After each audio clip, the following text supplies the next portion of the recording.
Hey everyone, and welcome to This Explainer. Today we're diving straight into one of the most deeply ingrained narratives in our modern culture, the idea that hard work, and hard work alone, guarantees wealth. We're going to look closely at the data, the sociology, and the economics to see exactly how researchers deconstruct this narrative.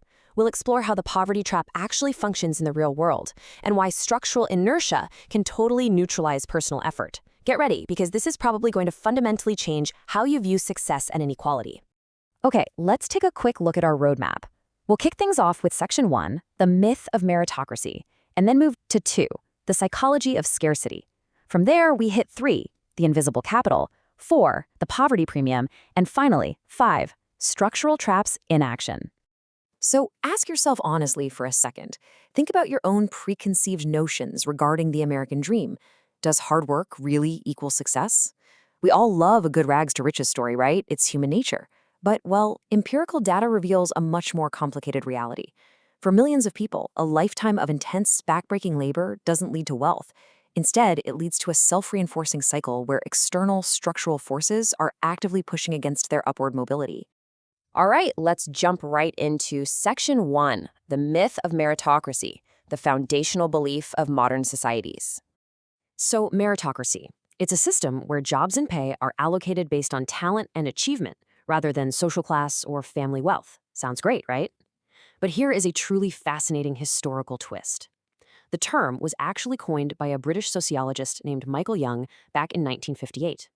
And he didn't use it as a blueprint for some perfect utopian society. He used it to describe a dystopia. Yeah, Young actually believed that if we based status purely on natural intelligence and hard work, it would eventually establish severe, prolonged inequality where the quote-unquote winners felt completely justified in looking down on everyone else. And you can see this mindset perfectly in what researchers call the functionalist illusion. Look at this quote from Davis and Moore back in 1945.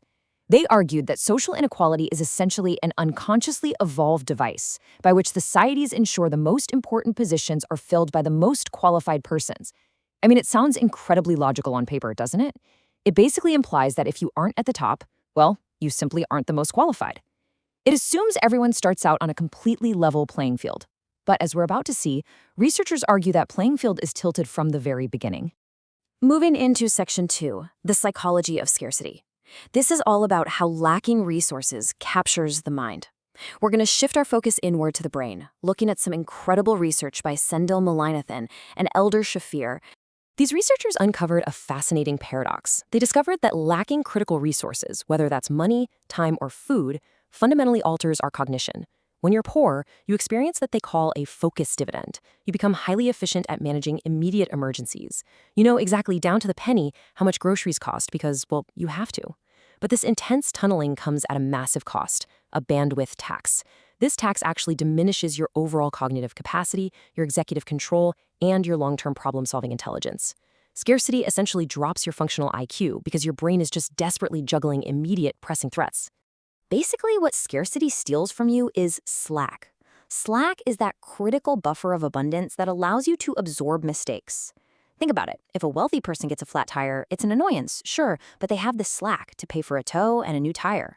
If a person living in poverty gets a flat tire, it's a totally different story. It means they can't get to work, they lose their shift, they can't pay rent, and suddenly they're facing eviction. Without slack, everyday mistakes literally become catastrophic, trapping individuals in a vicious cycle of just barely surviving emergencies rather than ever planning for the future. Which brings us to Section 3, the invisible capital.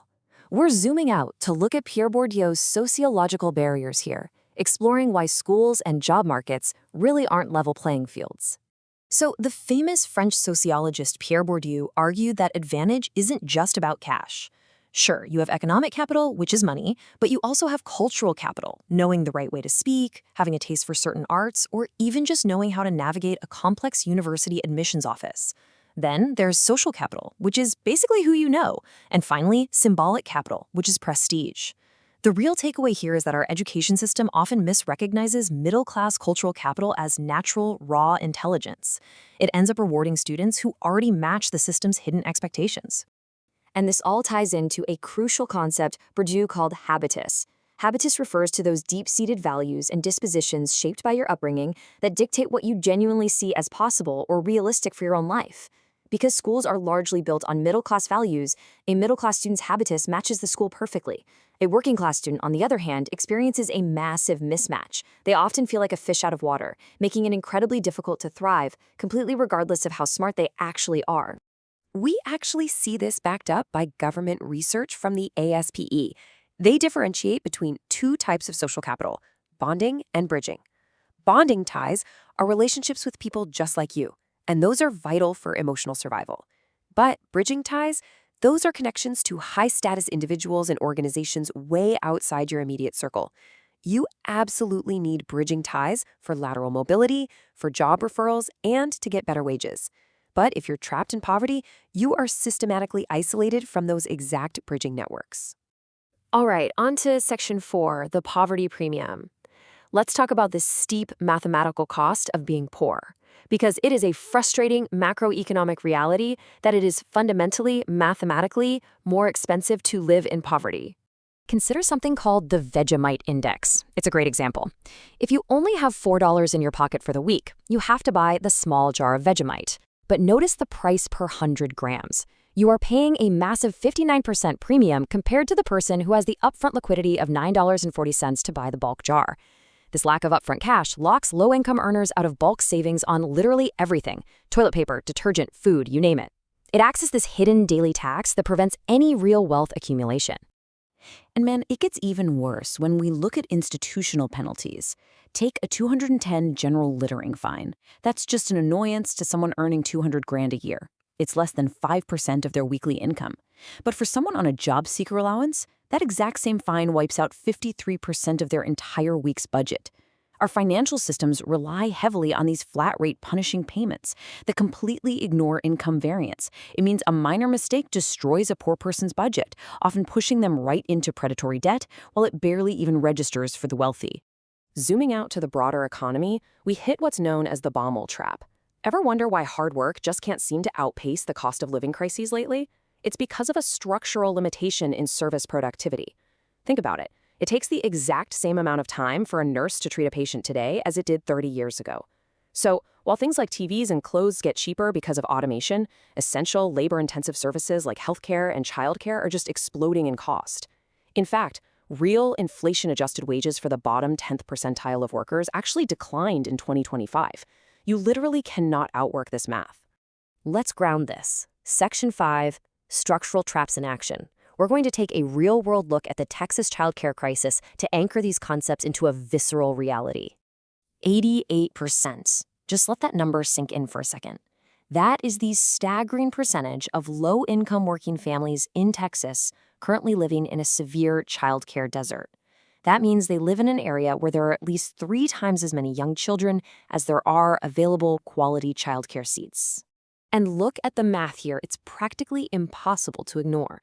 There is a massive disparity between the over 583,000 eligible low-income kids ages 0 to 5 with working parents and the roughly 100,000 daily subsidized childcare capacity in the entire state. This demonstrates the mathematical impossibility of upward mobility. I mean, how can a parent participate in the labor force, let alone work extra hours to get ahead, when the sheer lack of childcare seats neutralizes their ability to even leave the house? And if you manage to beat those odds, you hit perhaps the most insidious trap of all, the benefits cliff. Let's say our parent defies the odds, secures childcare, and works incredibly hard to earn a slight raise at work. Instead of getting ahead, they hit a structural brick wall. Earning just a few dollars more pushes their income just barely above the eligibility limits for public safety net programs. This causes a sudden, total loss of subsidies that far outweighs whatever that raise was. By working harder and earning more, they are mathematically left financially worse off. So this really brings our entire narrative full circle today. As the research points out, attempts to implement meritocracy often lead to the exact kinds of inequalities it aims to eliminate. Because society holds so tightly to this illusion of a pure meritocracy, the working poor are implicitly taught to blame themselves. They internalize the idea that their inability to generate wealth is due to their own lack of effort or talent, rather than recognizing the systemic, insurmountable barriers, like that lack of slack, the missing cultural capital, the poverty premium, and the benefits cliff that researchers say are actively, predictably holding them back. So I'll leave you with this question. How can we redesign our social safety nets to truly reward hard work? If we acknowledge the sociological and economic data showing that the playing field isn't actually level, what do genuinely fault-tolerant policies look like?